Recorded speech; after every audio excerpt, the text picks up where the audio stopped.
দেখুন, সবার নজর ছিল যেদিকে, যে যোগ্য চাকরিহারারা তারা কি বাড়তি সময় পাবেন, কারণ ডেডলাইন ছিল 31শে ডিসেম্বর।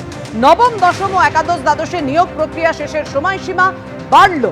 নিয়োগ প্রক্রিয়া শেষের সময়সীমা বাড়ালো সর্বোচ্চ আদালত। 31শে অগস্ট পর্যন্ত চাকরি করতে পারবেন যোগ্য চাকরিহারারা।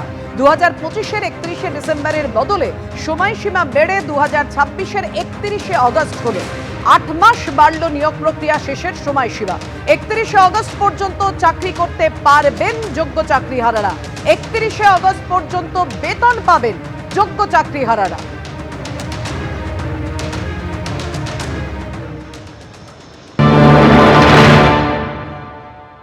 31শে ডিসেম্বর পর্যন্ত সুপ্রিম কোর্টের লাস্ট গাইডলাইন্স ছিল। আমরাও জানতাম যে এসএসসির পক্ষে সেটা সম্ভব করা, মানে শেষ করা সম্ভব নয়।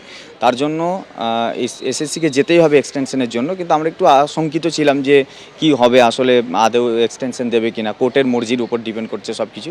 তার জন্য আমরাও লয়ার দিয়েছিলাম এবং সেটা এক্সটেনশন হয়েছে। তো তার জন্য স্বাভাবিকভাবে একটু স্বস্তি, কারণ হচ্ছে যদি 31শে ডিসেম্বরের মধ্যে শেষও হলো না, আবার সব কিছু আটকেও গেল, তো সেক্ষেত্রে একটা বড় সংখ্যক শিক্ষক শিক্ষিকা যারা সম্পূর্ণ নিরপরাধ হওয়ার পরেও চাকরি হারিয়েছে, তারা কিন্তু ভীষণভাবে ক্ষতিগ্রস্ত হতো এবং তাদের খুবই ক্ষতিগ্রস্ত তার জায়গায় যেত। কারণ আমরাও চেয়েছিলাম যাতে এক্সটেনশন হয় এবং আমরাও লয়ার দিয়েছিলাম। তো এক্সটেনশনটা হয়েছে, এটাকে আমরা পজিটিভলি নিচ্ছি। এখনো সুযোগ আছে, যারা যোগ্য শিক্ষাকর্মী শিক্ষক শিক্ষিকা আছে এসএসসি 2016 প্যানেল, তাদের যোগ্য তালিকাটা এখনও কান ধরে কলকাতা হাইকোর্টে মামলা চলছে, সেখানে প্রকাশ করলে তারা সেই তালিকা অ্যাপ্রুভ করে সুপ্রিম কোর্টে পাঠিয়ে দেবে, সবার চাকরি ফিরে যাবে। কিন্তু মুখ্যমন্ত্রী চান কেবলমাত্র অযোগ্য যারা টাকা দিয়েছে, যারা ঘুষ দিয়েছে, তাদেরকে বাঁচাতে হবে। 1806 জন কি অযোগ্য শিক্ষকদের তালিকা, জনগণের করের টাকা এই অযোগ্য শিক্ষকদের দেওয়া হয়েছে। আমি বিচারকদের অনুরোধ করব, সুপ্রিম কোর্ট হাইকোর্ট, যে মাননীয় মুখ্যমন্ত্রীর বিরুদ্ধে স্বতঃপ্রণোদিতভাবে ব্যবস্থা নিন। জনগণের করের টাকা খরচা করে তিনি এদেরকে বেতন দিয়েছেন। কেন চাকরি চুরির দায় নিয়ে মুখ্যমন্ত্রীকে গ্রেপ্তার করা হবে না? দেখুন, 8 মাসের এক্সটেনশন এরা যে প্রসেসের মধ্যে দিয়ে আমাদের নিয়ে যাচ্ছে SLST 2, তার জন্য প্রয়োজন ছিল এবং এটা যে হবে আমরা জানি। ফ্রেশ সিলেকশন অ্যাফোরসেট পোস্ট, অর্থাৎ 2016 প্যানেলের যে ভ্যাকান্সি ছিল সেই ভ্যাকান্সিতে ফ্রেশ সিলেকশন লিখে নিয়ে আসলো, ফ্রেশ রিক্রুটমেন্ট নিতে পারলো না টাইমের মধ্যে। এই যত প্রক্রিয়া কেবলমাত্র অযোগ্যদের বাঁচাও, নিজেদের গদি বাঁচাও, চাকরি চুরির দুর্নীতি কোনো মিলিয়ে দাও। এখন ভোট আসছে 26 সালের, মিলিয়ে দাও, গুলিয়ে দাও। ওদের চাকরি দরকার নাই, কারণ মুখ্যমন্ত্রী শিক্ষকদের চাকরি দিতে চান না। তিনি সেই টাকা দিয়ে খেলা করবেন, মেলা করবেন, দান খয়রাতি করবেন, ভিক্ষা দেবেন আর যোগ্য শিক্ষকদের মারবেন। কারণ সুপ্রিম কোর্ট বলেছিল যারা অযোগ্য তাদের বেতন ফেরত দেওয়ার কথা, এখনো পর্যন্ত বেতন ফেরত দিয়েছে? অর্থাৎ চাকরিহারা শিক্ষকরা এটাই প্রশ্ন তুলছেন এবং তাদের এটাই দাবি যে সাময়িক স্বস্তি নয়, দীর্ঘস্থায়ী সমাধান চাই এবং সেটা দিতে পারবে রাজ্য সরকার আর এসএসসি তাদের সদিচ্ছা। নবম, দশম ও একাদশ দ্বাদশে নিয়োগ প্রক্রিয়া শেষের সময়সীমা বাড়ালো সুপ্রিম কোর্ট। 31শে অগস্ট পর্যন্ত চাকরি করতে পারবেন যোগ্য চাকরিহারারা এবং সবেতনে। 2026-এর 31শে অগস্ট পর্যন্ত সময়সীমা বাড়ল। 8 মাস নিয়োগ প্রক্রিয়া শেষের সময়সীমা বাড়ালো সুপ্রিম কোর্ট।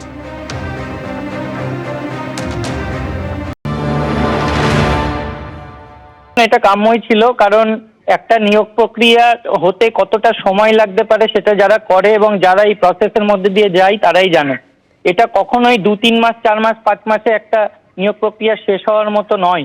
আর যেখানে এতগুলো লিটিগেশন আছে, কোর্টে প্রতিনিয়তই বিভিন্ন ইস্যু নিয়ে কেস হচ্ছে, সেখানে এটা এত তাড়াতাড়ি সম্ভব নয়। সেই জন্য একটা আনুমানিক যে ক্রাইটেরিয়া এবং টাইম লাইন দেওয়া ছিল কমিশনের তরফ থেকে, সেই অনুযায়ী স্বস্তি আমরা এগুলোকে বলে সাময়িক স্বস্তি। আমরা এরকম স্বস্তি চাই না, আমরা চাই চাকরির স্থায়িত্ব। অবশ্যই একটা এক্সটেনশন হয়েছে, যেটা আমাদের মাথার মধ্যে চলছিল একটা টেনশন যে 31শে ডিসেম্বর আর কিছুদিন বাকি, তারপরেই জীবনটা হয়তো একেবারে নষ্ট হয়ে যেতে চলেছে, সেইটা থেকে খানিকটা সময় পাওয়া গেল। এক্সট্যান্ডেলে শিক্ষামন্ত্রী লিখেছেন, নবম, দশম এবং একাদশ দ্বাদশে শিক্ষক নিয়োগ মামলায় গুরুত্বপূর্ণ রায় সুপ্রিম কোর্টের। সর্বোচ্চ আদালত নিয়োগ প্রক্রিয়া 31শে অগস্টের মধ্যে শেষ করতে নির্দেশ দিয়েছে, যা মুখ্যমন্ত্রী মমতা বন্দ্যোপাধ্যায়ের সঠিক দিক নির্দেশের প্রতি আস্থার উজ্জ্বল দৃষ্টান্ত। আর এই সময়সীমার মধ্যে আগের শিক্ষকরা আগের মতোই কাজ চালিয়ে যেতে পারবেন। বিচারপতি সঞ্জয় কুমারের বেঞ্চের এই নির্দেশে পরিষ্কার, West Bengal central school service commission স্বচ্ছতা এবং দায়বদ্ধতার সঠিক পথেই এগোচ্ছে।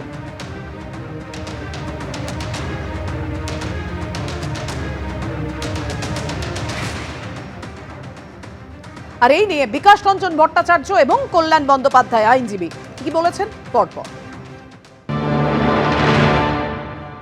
ওরা দরখাস্ত করে বলেন যে আমরা শেষ করতে পারিনি, অনেকগুলো স্টেপ নিতে হবে, এখনো রেকমেন্ডেশন আসবে, তারপরে মেডিকেল, তারপরে পুলিশ ভেরিফিকেশন, এইসবের জন্য সময় লাগবে, তাই একটু আমাদের সময় দাও।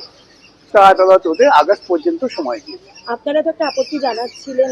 আমরা আপত্তি জানাচ্ছিলাম যে এই বাহানা করে ওরা এই যাদের ইলিগাল অ্যাপয়েন্টমেন্ট হয়েছে তাদের অ্যাপয়েন্টমেন্ট কিছুদিন টানতে চাইছে, আর যেটা আদালতকে বলা যায় না। আমাদের মনে হচ্ছে সে সামনে নির্বাচনে ওরা এটাকে একটা হাতিয়ার করার চেষ্টা করবে, কিন্তু এটা ওদের পক্ষে বয়ে রাঙি হবে।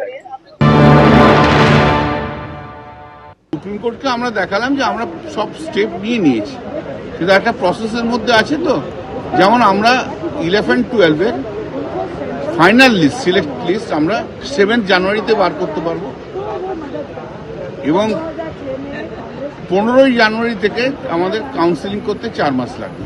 19-এর লিস্ট বার করতে, ফাইনাল লিস্ট বার করতে আমাদের মিডল অফ মার্চ হয়ে যাবে, আর তারপরে 4 মাস কাউন্সিলিং লাগবে।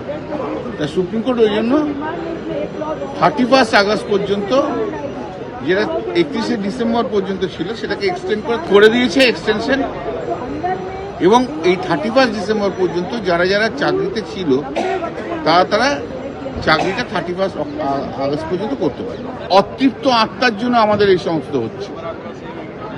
জজ সাহেব জিজ্ঞেস অতৃপ্ত what is the spelling, what is the how to আটার, মানে অতৃপ্ত আত্মা, আনস্যাটিসফ্যাক্টরি সোল। এই যে যারা করছে, বিকাশবাবুরা যাদের মামলা করছে, সিপিএম এর লোকগুলো, সব আনস্যাটিসফ্যাক্টরি সোল, বুঝতে পারছো না? কোথাও কোনো সাকসেস নেই ওদের। প্রক্রিয়াটা প্রায় 40,000 মতো অ্যাপয়েন্টমেন্ট হবে, তার মধ্যে আনটেন্টেড কত আছে? হার্ডলি 12,000। বাকিটা তো ফ্রেশারদের জন্য যাবে। 28,000 নতুন ছেলে মেয়ে চাকরি পাবে পশ্চিমবাংলায়। ওদের বক্তব্য হচ্ছে ইলেকশন পর্যন্ত কোনো কিছু করতে দেবো না, ঘেঁটে দে, সব ঘেঁটে ঘুটে দে। ফের পথে এসএসসির নতুন চাকরি প্রার্থীরা। শিয়ালদা থেকে ধর্মতলা পর্যন্ত তারা মিছিল করেন। হাতে চায়ের কেটলি, চপ মুড়ি নিয়ে প্রতীকী প্রতিবাদ।